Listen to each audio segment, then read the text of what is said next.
여러분께서는 지금 국민일보 해직기자 조상훈이 진행하는 국민라디오 아침 시사 프로그램 조상훈의 뉴스바를 듣고 계십니다.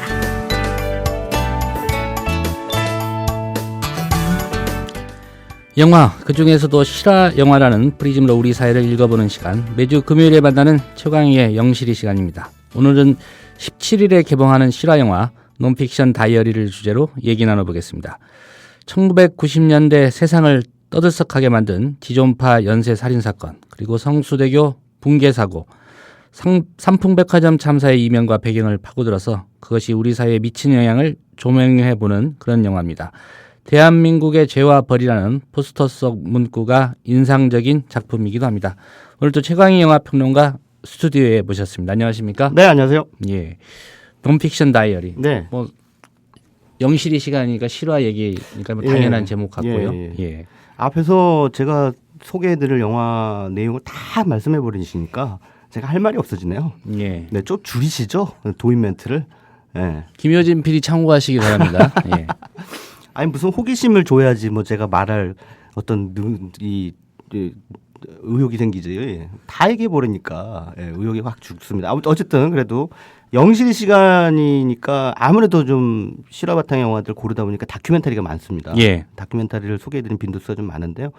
이번 주에 제가 소개해드릴 영화는 다음 주에 개봉하는 논픽션 다이어리라는 작품인데 영화 그대로 논픽션. 근데 저도 이제 이 영화 보면서 그러면서 이제 새삼 느낀 게 지존파 사건이 20주년이에요. 94년에 있었으니까요. 예, 그러니까요. 예. 2014년이니까 딱 20년 된 거예요. 그리고 그다음 94년에 또 기억하시겠지만 성수대교 붕괴가 됐었잖아요. 예. 그 경찰의 날이었습니다. 예.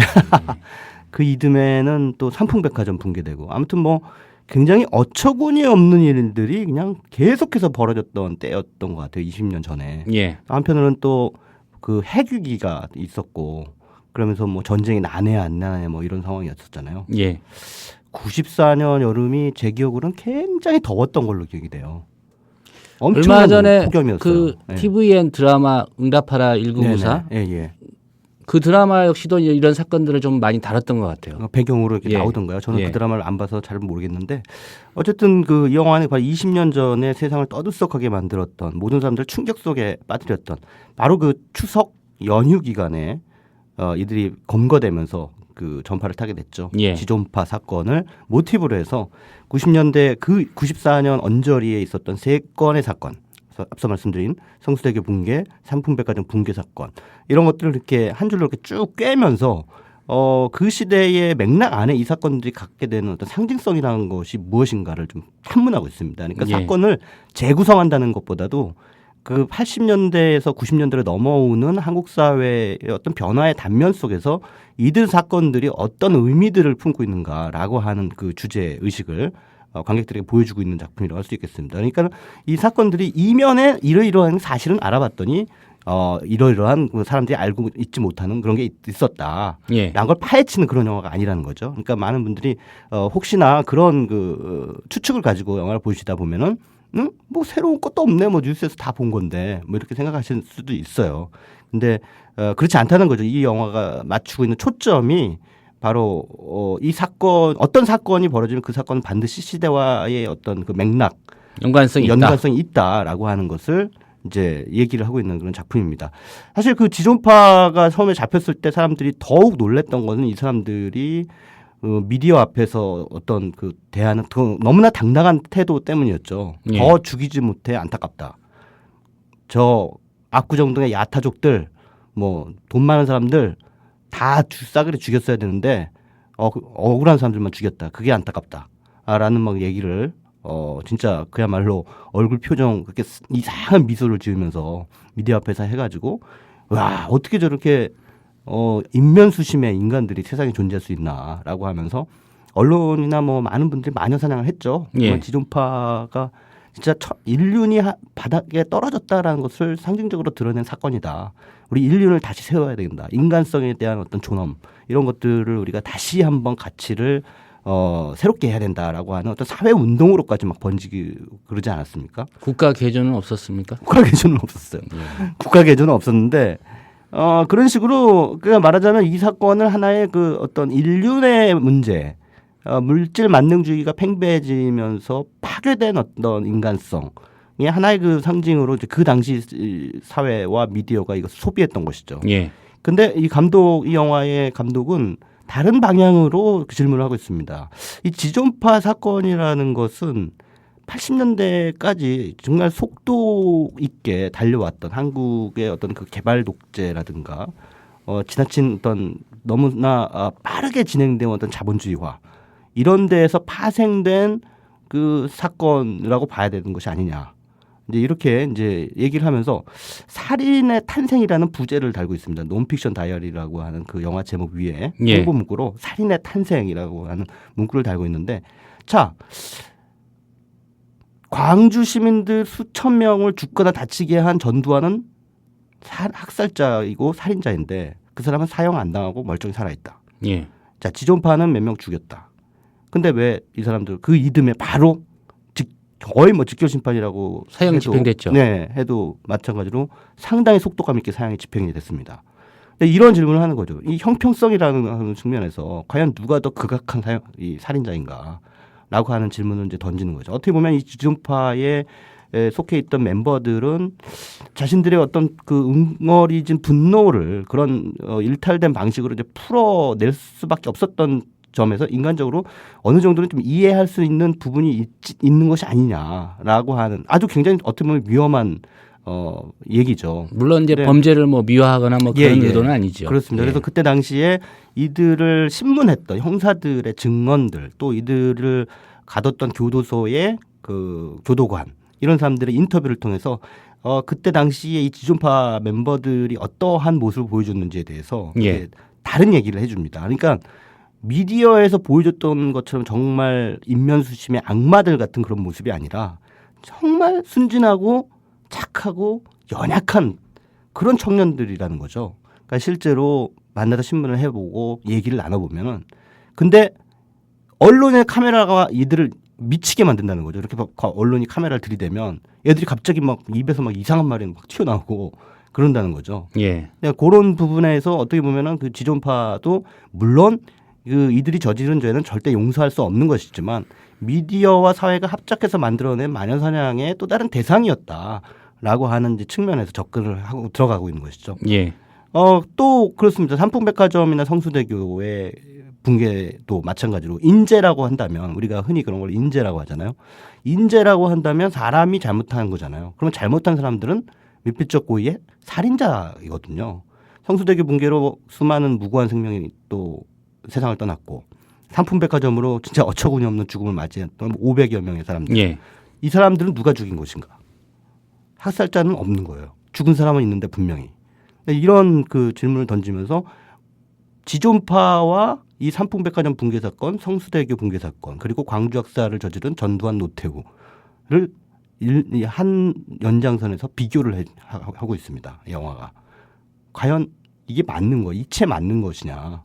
여기는 분명히 피해자가 있는데 죽은 사람들이 있는데 살인자가 없고 여기는 있고 이게 뭐냐. 왜 아무도 책임을 지지 않느냐. 그래서 결국은 삼풍백화점 붕괴 사건의 책임자들은 다 집행유예로 풀려났죠. 예. 예. 그 사장만 징역 7년 받고 그거 이상의 어떤 그 무슨 처벌을 하지 못하는 그런 그 시스템. 그래서 결국은 이 참 아이러니하다라는 거죠. 그러니까 이 작품을 보면서 저는 자꾸 세월호 사건이 떠올랐거든요. 그 세월호 사건을 보고 무식한 자들은 아니 그게 무슨 정부가 잘못이라고 대통령 잘못이라고 왜 대통령을 탓하고 정부를 탓하냐 데모하는 사람들한테 막 욕하고 그러는 걸 저도 이제 촛불 집회 나갔다가 그런 사람들 몇 명 봤거든요. 예. 근데 그건 하나만 알고 둘은 모르는 거죠. 예. 분명히 누군가가 죽었으면 죽인 사람이 있는 거예요. 예. 그것을 자기 일을 제대로 하지 못했던 아니면 살인의 의도를 가졌던 어찌됐든 결과적인 살인의 내용은 똑같잖아요. 예. 살인을 한 거죠. 그러니까 그 배가 300여 명의 침몰하게 예. 된 거는 뭐 선사의 네네. 책임이라고 할 수 있죠. 그렇죠. 그 후에 구조하지 못해서 예, 예. 구할 수 있는 생명을 못 구한 거 이거는 네. 또 정부 책임 아닙니까? 정부가 살인한 거예요. 예. 예, 정부가 학살을 한 거예요. 그래서 그거를 많은 사람들이 그렇게 알고 있고 느끼고 있는 거예요. 그렇기 때문에 분노를 표출하는 것이고 그것이 말이 안 된다고 얘기하는 것이야말로 말이 안 되는 거죠. 그러니까 정말 무식한 거죠. 그러니까 어떤 사건이든 그 사회 안에 맥락이라는 것이 존재한다는 것을 간과하는 있는 것이죠. 그래서 결국은 이 세월호 사건도 뭐 그 구원파와 유병헌 뭐 이런 쪽으로 계속 몰고 가면서 이른바 마녀 사냥을 하고 있지 않습니까? 예. 마치 정부는 아무 잘못도 없는 것 같이 그렇게 이제 일종의 커버링을 하고 있는 거잖아요. 반상회까지 열었는데 예. 못 잡고. 그래서 한쪽으로 계속 얘들이 잘못한 거다. 얘들이 학살자다. 이런 식으로 미디어와 정부가 공보해가지고 그런 식으로 여론을 몰고 가고 실제 학살자야. 실제 그런 사건을 예방해야 될 가장 중차대한 책임을 져야 될 사령탑은 슬쩍 뒤로 빠지는 거죠. 예. 그런 상황을 이 세월호 사건과 어떤 연관이 되면서 이 영화 논픽션 다이어리를 좀 보게 됩니다. 예. 네. 유병헌 씨 그 부자 잡는 방법 네네. 생각할 법한데 실행은 옮기지 않고 있어요. 어떤 방법일까요? 계엄령을 선포하지 않을까. 뭐 비상계엄은 아니라도 경비계엄 정도. 아, 예. 예, 군 뭐 동원하고. 긴급 예. 조치 뭐 20호를 발동하는 건 어떨까요? 긴급 조치 20호. 예, 생각은 하고 있는데 실행을 못 하는지 생각도 못 하고 아니 있는지 아버지도 그건 그렇게 모르겠어요. 잘 예. 하셨는데 왜 따님은 그런 생각을 못 하시는지 참 그렇습니다. 예. 아무튼 이 논픽션 다이어리는 그냥 어떤 하나의 일탈된 범죄 행각 거기서 그치는 것이 아니라 그것이 반드시 사회 안의 맥락과 연관이 돼 있고 공범자들이 존재한다라고 하는 사실을 우리에게 일깨워주고 있는 것이죠. 예. 지존파 사건과 다른 사건들을 통해서 보여주고 있는 것인데 당시 사건을 맡았던 뭐 경찰이라든가 또 교도소에서 이들을 상담했던 수녀라든가 목사님이라든가 이런 분들이 나와서 이제 그에 대한 증언들을 하고 또 사건에 대한 증언뿐만 아니라 이들이 삼풍백화점이나 성수대교 붕괴 사건에도 직간접적으로 또 어느 정도는 또 연루가 됐어요. 예. 우연의 일치인지도 몰라도 그래서 그것을 봤을 때의 어떤 그 느낌, 동시대인으로서의 느낌 이런 것들을 이제 물어보고 있습니다. 그래서 예. 거기서 이제 이런 아까 제가 말씀드린 그런 내용의 그 골자의 맥락의 얘기가 나오죠. 예. 살인의 내용은 똑같은데 어떤 경우는 살인자가 없고 어떤 경우에는 살인자가 있다라는 거죠. 중요하게 짚어봐야 될 게 이게 20년이 지났는데 네네. 고쳐지고 있지 않다는 거죠. 예, 안 고쳐졌다는 거죠. 그렇죠. 세월호 침몰 사고만 보더라도 네네. 뭐 지금 국가를 개조한다고 하지만 네. 이 국가 개조라는 게 될지도 좀 의문이고요. 국가를 책임지고 계신 분들이 먼저 개조가 돼야 국가도 개조가 되는 거죠. 예, 본인들이 엉망이면서 개조하면 그거 항상 그렇잖아요. 그 자신들이 가지고 있지 못한 것, 결핍하고 있는 것을 내세우잖아요. 예. 예, 그러니까 결국은 너부터 잘해라고 얘기하고 싶은 거죠. 저는 예, 너부터 잘하고 그 다음부터 뭘 하든가 말아야 되는데 지는 못하면서 다른 사람들한테 개조한 그거 웃기잖아요. 그런 얘기도 좀 웃기는 거고. 자, 어쨌든 뭐 영화 논픽션 다이어리를 통해서 우리 시대의 어떤 하나의 초상, 한국 사회의 초상 이런 것들 과거에 대한 이야기를 하고 있습니다만 여전히 유효한 우리 사회의 한 단면, 캐리커처 이런 것들을 좀 씁쓸하게 확인을 하시는 것도 좋은 기회가 되지 않을까 이런 생각이 듭니다. 예. 이 성수대교 붕괴 사고 10월 21일이 되면 네. 또 우리나라는 특별히 10년, 20년 주기로 뭔가를 의미 있게 기리지 않습니까? 네. 예, 그럴 것 같기도 하고요. 뭐 지존파 연쇄살인 사건을 기릴 것 같지는 않고요. 또 내년 되면 이제 삼풍백화점 네. 20주년, 예, 그렇게 될 것 삼풍백화점이 같은데. 95년에 무너졌고 그해 4월에는 또 대구에서 그 가스폭발 지하철 사건이 예. 있었죠. 그래서 뭐 육해공으로 그냥 엄청난 사건들이 다 94, 95년에 막 집중이 됐었죠.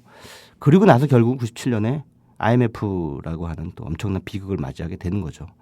뭐 김영삼 정권을 이제 그 뭐 역사가들이나 다른 사람들이 어떻게 뭐 평가할 수 있을지는 잘 모르겠습니다만 김영삼 정권도 어떻게 보면은 7, 80년대 그 군부 독재가 만들어 놓은 하나의 연장선에 있어서의 후유증을 알았던 그런 정권이라고 저는 생각이 듭니다. 근데 그렇다고 해서 김영삼 전 대통령의 책임을 면할 수는 없죠. 예. 예, 그런 것들을 알아서 잘 예방을 했어야 되는데 결국 못하고 7, 80년대 속도전과 독재의 후유증을 그대로 그 국민들에게 전가를 했고 더더욱이나 IMF라는 엄청난 비극으로 온 국민을 도탄과 슬픔에 빠지게 만들었던 김영삼 전 대통령이야말로 또 다른 의미의 저는 학살자가 아닌가 이런 생각을 하는 것이죠.